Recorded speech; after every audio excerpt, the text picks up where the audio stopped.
बाबा सभी को गोकुल धाम में स्थान दिया। एक प्रेम को आदर्श रूप में कैसे संभाल के रखना है वह कृष्ण में शिक्षा देते हैं। चाहे माता पिता से प्रेम हो, उन्होंने गोकुल छोड़ा, यशोदा और नंद बाबा के प्रति प्रेम को कम नहीं होने दिया। कहते हैं कथा कहती कि युद्ध के उपरांत, महाभारत युद्ध के उपरांत वे नंद बाबा और यशोदा को भी अपने साथ ले आए थे और उन्हें अपने साथ ही रखा। कृष्ण कभी कुछ भूलते नहीं। पूर्व जन्म में राम ने बालिका वध छुप कर किया तो उसका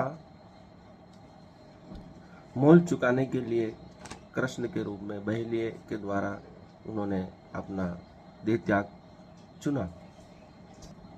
इस प्रकार वह कभी किसी को नहीं भूले, चाहे शत्रु हो या मित्र हो, प्रेमी हो।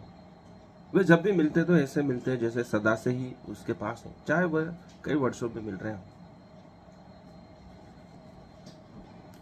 कृष्ण उनके रोजमर्रा के कार्यों में भी बाधा उत्पन्न नहीं करते। चाहे वनवास में वह पांडव द्रौपदी सहित मिलने जाते हैं तो ऐसा लगता है कि सदा वे उनके पास ही रह रहे हों, लेकिन वे जब भी गए उनकी मदद करने के लिए ही गए।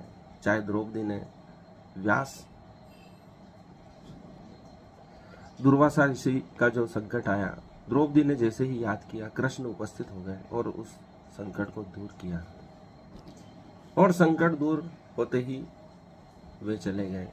वह उनके रोजमर्रा के और जो उनके तपस्या के मार्ग है, जो संकट है, पांडवों के वनवास में बाधा उत्पन्न नहीं किए। उनको जो कष्ट भोगना था वो तो भोगना ही पड़ा, लेकिन जब भी मदद के लिए पुकारा गया वे उपस्थित हुए और पांडवों की सहायता की।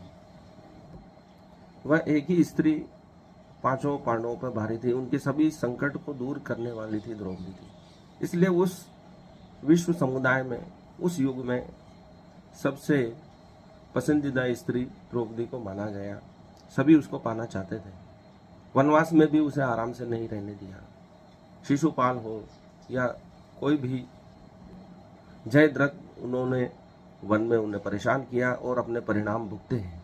चाहे कीचक हो, कीचक का वध भीम द्वारा किया गया, लेकिन वह सदैव आदरणीय रही और सती के रूप में आज भी पूजित है, क्योंकि वह सामाजिक, राजनीतिक सभी स्थितियों को एक साथ संभाल रही थी और पांडवों को दिशा भी दे रही थी।